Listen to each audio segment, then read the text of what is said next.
So the head scratcher, get right to it, is do the Calvinists, the Reform, or the TULIP people, when they get to John 6, do they consider any other view?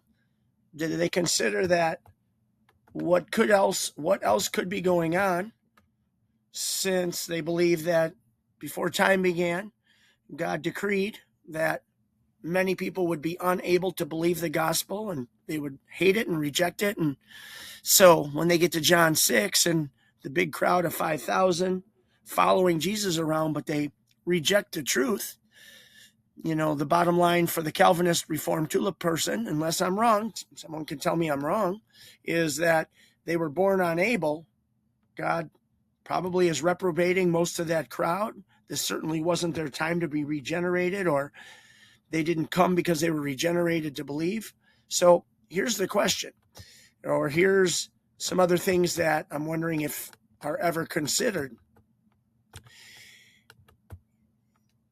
There's a theme in the Bible, there's a repetitive theme that, prophets are sent to Jewish people, and the hard-hearted ones, the arrogant ones, the ones that love themselves, they bring their own idols from camp to camp and set up their little wooden structures and stuff. They're not true believers. They're not true followers of Christ, of God. So therefore, what happens? They don't believe. They resist. They're stiff-necked people who always resist, Acts 7:52. So here's scripture right here of proof from the Old Testament that, look, God sent you prophets on purpose, but many of you don't listen. God sent you prophets, and biblical things, and the prophets of the prophets even sometimes said, look, remember what happened to our prophets. We got to listen to me. Here's a whole bunch of scriptural support. So what's the point?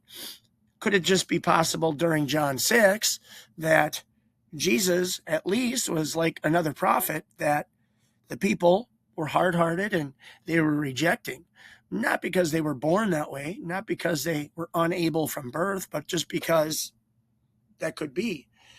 Remember that Jesus says that it was written in the prophets, they will all be taught by God, and everyone who has heard the Father and learned will come to me. Well, could the crowd just feasibly be people that didn't listen and learn? Yep, I know 644 says only those who are drawn by the Father can come. But we also got, again, you can slow that down if you want, all this Moses talk right here. It's interesting that just a few verses before, I think it's 631, the crowd themselves, they say, oh, we know our scripture. They quote scripture, but if they quote scripture, do they quote it incorrectly? Because if they knew the scripture, wouldn't they have listened and learned? John 6:45. Wouldn't they have come? Wouldn't they have been drawn? Because they did listen and learn? I said that wrong. That's just one other view. Keep in mind, these guys, the Jews during John 6, the crowd of 5,000, they go on to say we loved Moses and we follow Moses and we're children of Moses. Maybe not in John 6, but John 7, John 8. And Moses even said, a better prophet is coming. When he comes, you must listen to him.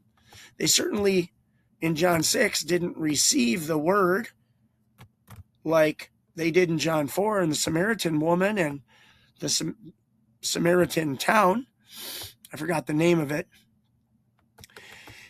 Did you know that 26 times, at least in the NIV, 26 times in the Gospel of John, Jesus says, very, very truly I tell you, or very truly I tell you?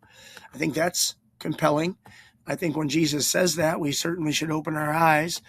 I'm looking for that verse where, so they asked, what sign? Oh, right here. This is the Jewish crowd, and I'll end with this.